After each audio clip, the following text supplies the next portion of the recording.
हुआ है, मेरा अर्थान बना है, अतः ये शरीर मेरा। अग्नि कहती है यदि इस शरीर पर माता पिता पत्नी का अधिकार है तो प्राण निर्गमन पश्चात वे इसे अपने पास क्यों नहीं रखते। अग्नि मेरे के हवाले पति पत्नी माता पिता अगर मुझे कहते हैं प्राण निर्गमन के पश्चात इसे अपने पास रखने के बदले बाहर क्यों निकाल देते। इस शरीर पर मेरा ही अधिकार होने के कारण तो इसे शमशान में लाकर मुझे सौंप दिया जाता है। अग्नि के हो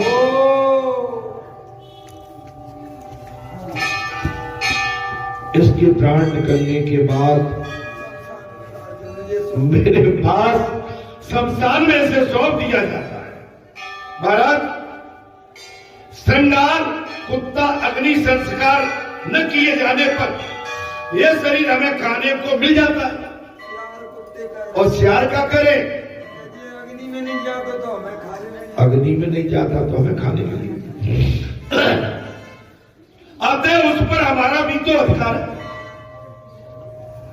शरीर की बड़ी दुर्गति हुई है। इस प्रकार इस शरीर पर हर कोई अपना अधिकार मानता है। कुछ समझ में नहीं आता कि इस पर वस्तुतः किसका अधिकार है। प्रभु कहते हैं यह शरीर किसी का नहीं, मैंने जीव को दिया है, यह शरीर मेरा है। अब तो बात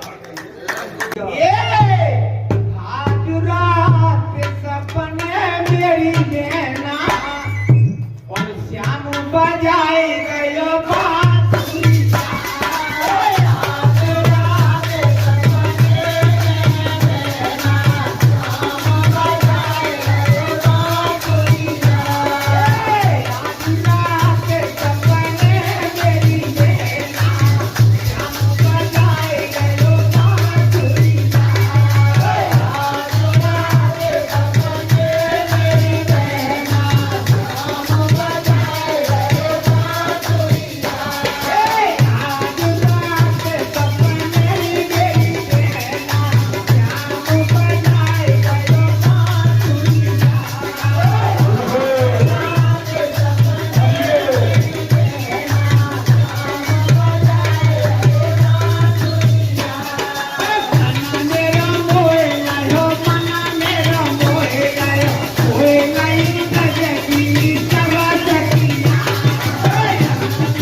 तरह का आनंद और महा आनंद जब भी प्राप्त होता है, और बगैर भगवत कृपा के इस तरह का आनंद प्राप्त होना असंभव है।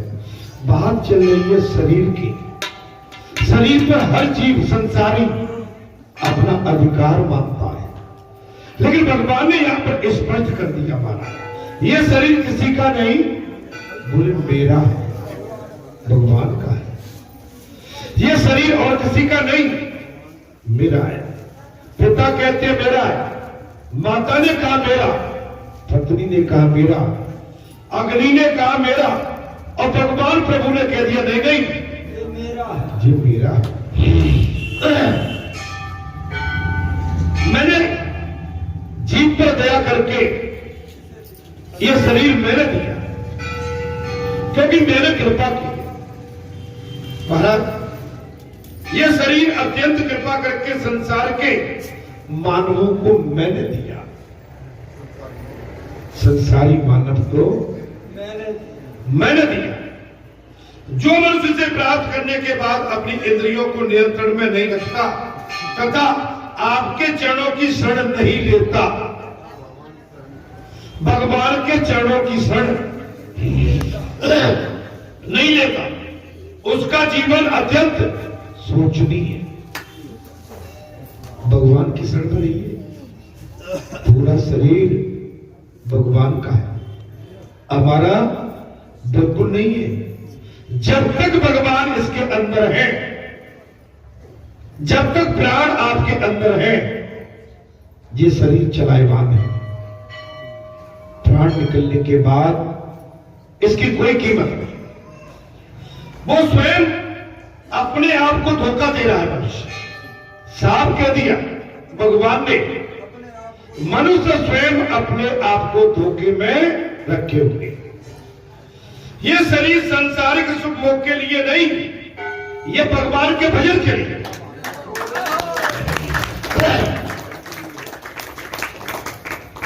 यह संसार के सुख साधन के लिए नहीं। इस अनित्य शरीर से भी नित्य परमेश्वर को प्राप्त किया जा सकता है। हो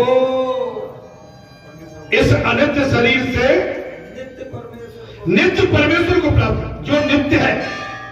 शरीर अनित्य है। ये शरीर अनित्य का मतलब है कुछ समय के लिए, शरीर हमेशा के लिए नहीं है। मानव शरीर हमेशा के लिए, ये टेम्परेरी है, आकस्मिक है। इस संसार में हमारे जो भी जिसके साथ रिश्ते हैं, माता पिता के साथ, पत्नी के साथ, पुत्र के साथ, या समाज के साथ, या संसार के साथ, ये केवल टेम्परेरी है, कुछ समय के लिए। एक दिन हमें ये शरीर छोड़ के जाना पड़ेगा और सारे रिश्ते खत्म। बस कहते महाराज, कुछ समय के लिए ये रिश्ते फलते फूलते रहते। अच्छा एक बात बताओ, हमारे दादा परदादा और परदादा, उसके पीछे के पुरखा कहां, कोई याद करता है? कोई कर रहा है? पता ही नहीं है। याद करना तो अलग, पता ही नहीं है। हम उनको भूल के बैठे हैं, लेकिन वो हमको नहीं भूले। हम उनको भूल के बैठे हैं, वो नहीं भूले। ऐसे ही जब हम चले जाएंगे, हमारी आने वाली संतानें आगे की हमको भूल के बैठे हैं, कोई याद करने वाला नहीं रहेगा। 3-4 पीढ़ी, 2-3-4 पीढ़ी याद रहती है बस। इसके बाद में सब भूल जाते हैं। आखिर को हम सभी बैठे हुए हैं, सभी अपने अपने अपने घर में, आप अपने पुरखों के पौधों से, लेकिन हमें जिससे हमारी उत्पत्ति हुई, किस पुरखा के माध्यम से हम स्कूल में आए, इस समाज में आए, हमें नाता पता नहीं है। हम टेम्परेरी नाते बैठ के लेके बैठे और उन्हीं में हम घूमते रहते। इस अनित्य शरीर से भी नित्य परमेश्वर को प्राप्त किया जा सकता है। ये शरीर परमात्मा के कार्य के लिए, अपने निजी कार्य के लिए नहीं है। जो भी संसार में काम चल रहा है सब भगवान का है। संसार किसका है? और संसार की समस्त वस्तुएं किसकी है? और ये शरीर किसका है? तो हमारा है क्या? हम वैसे ही मार काट में लगे, मानवता छोड़ चुके हैं। हम संसार की व्यवहारिकता में फंसे हुए, संसार के नाते रिश्ते से जुड़े, भगवान से अलग है। प्रभु की कृपा से ही तो ये शरीर मिला। ये शरीर क्यों मिला है? प्रभु की कृपा से। बहुत बड़ी कृपा। भरत, आदमी इतना मद में डूबा हुआ है, लोग इस बात को या तो जानते नहीं है या भूल जाते, जानते हुए भी भूल जाते। आपने कोई समय संसार की स्थिति, भारत देश की स्थिति देखिए, क्या स्थिति है? अपने धर्म को, कर्म को, मान को, मर्यादा को, संस्कृति को, सभ्यता को हम बिल्कुल भूल चुके हैं। हम इतने आगे जा रहे हैं, आज विदेश हमारी संस्कृति को अपना रहे हैं और हम विदेश की संस्कृति में घुस रहे हैं। ऐसा नहीं था, मान मर्यादा थी, आज भी है, लेकिन कब हमने सारी मर्यादा तार कर दी, तार करके अपने जीवन को, अपनी संस्कृति को, अपनी सभ्यता को, अपने वेद शास्त्रों का हम स्वयं अपने हाथ से इनको कमजोर कर रहे हैं, बहुत कमजोर कर रहे हैं। आपको मालूम है इस समय हमारे देश में क्या चल रहा है? आपको हमको पता नहीं है। ये कथा जब तक सुरक्षित है जब तक हमारा सनातन सुरक्षित है, हमारा देश सुरक्षित है। हमारे देश में कुछ ऐसे उत्पाती बिगड़कारी, कुछ मुगल, भले ही बुरा लगे कोई सुनने वाला हो,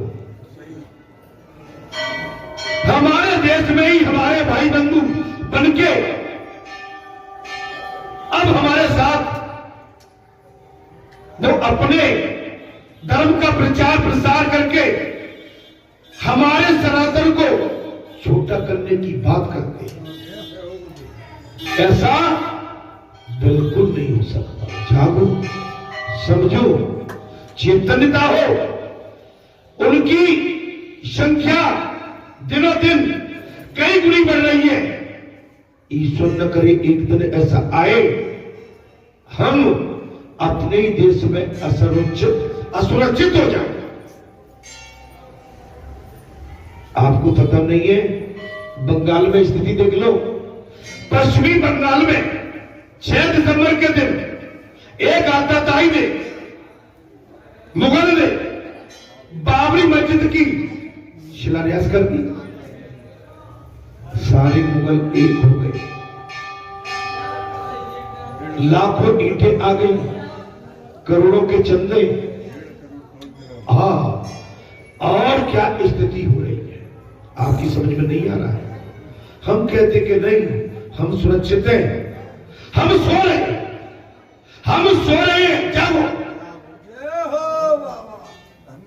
जागो, नहीं तो इन मुगलों ने 800 साल राज किया था, हमारे देश की दुर्गति कर दी थी। 200 साल गोरों ने, अंग्रेजों ने राज किया। 1000 की गुलामी के बाद 1947 में हमारे महापुरुषों ने गुलामी के चंगुल से इस देश को आजाद कराया।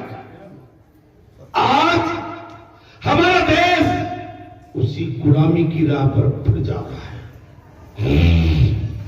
क्योंकि हमारे देश के अंदर ही हमारे कुछ हिंदू भाई जेलचंद बने बैठे, केवल कुर्सी के चक्कर में। सत्ता मिल जाए और देश खत्म होता है, तो अभी हो जाए। नहीं, आप सब नौजवान हैं, अपने देश के विषय में सोचो। मैं पार्टी पॉलिटिक्स का आदमी नहीं हूं, लेकिन अपने राष्ट्र का तो हूं। आप भी अपने राष्ट्र की हैं।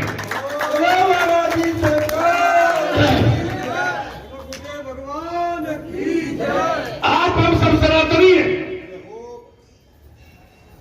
हमने, हमारे महापुरुषों ने इस देश की खातिर आजादी के लिए बड़ी बड़ी लड़ाई लड़ी है।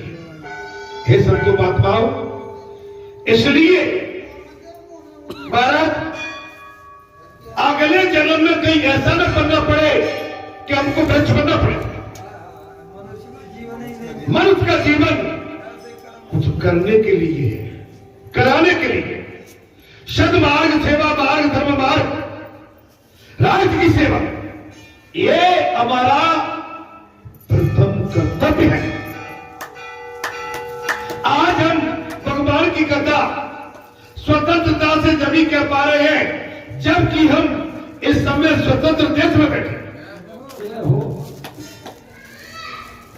भोग ऐसे तो न किए जाए कि शरीर रोगी हो जाए। ऐसे भोग मत करो जिससे आपका हमारा शरीर तामसी हो जाए। हम अपने आप को न पहचान सके, अपने वेद, शास्त्र, धर्म, नीति, सद्मार्ग, अपने गुरु, अपने माता पिता की पहचान भी नहीं कर सके। महाराज, अर्थात भोग इंद्रियों को रोगी बनाने के लिए नहीं, भोग आपके इंद्रियों को रोगी बनाने के लिए नहीं, इनको प्रसन्न करने के लिए, इनको प्रसन्न करने, समय और संपत्ति का उपयोग मात्र भोग विलास करने वाला व्यक्ति अगले अवतार में वृक्ष बनता है। क्या करता है महाराज? भोग विलास, क्षमा करें, इस शरीर का उपयोग मात्र।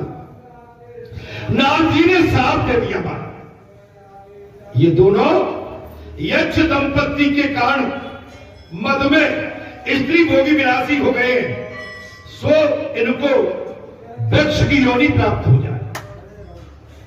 खड़े रहो तो ऐसे भोगियों को वृक्ष का जन्म मिले।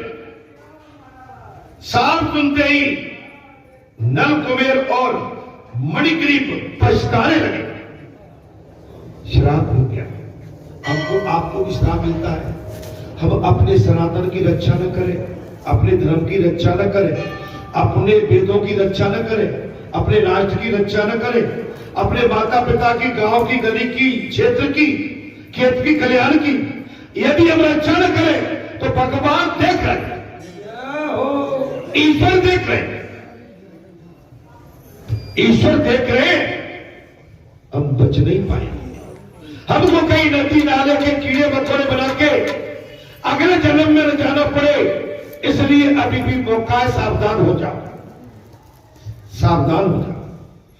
वे नारद जी की शरण में पहुंच गए। बात क्षमा करो मुनिवर, क्षमा करो। वे नारद जी की शरण में पहुंच गए हैं और बोले महाराज क्षमा करिए। नारद जी ने कृपा करके उन दोनों को गोकुल में वृक्ष अवतार दे दिया। जाओ गोकुल में, मेरी साथ वापस नहीं हो सकती। नारद जी ने साथ दे दिया है और गोकुल में तुम्हें वृक्ष अवतार दिया। नंद बाबा के आंगन में तुम दोनों का जन्म होगा। नारद जी ने श्राप दे दिया दोनों को। किसको? यक्षों को।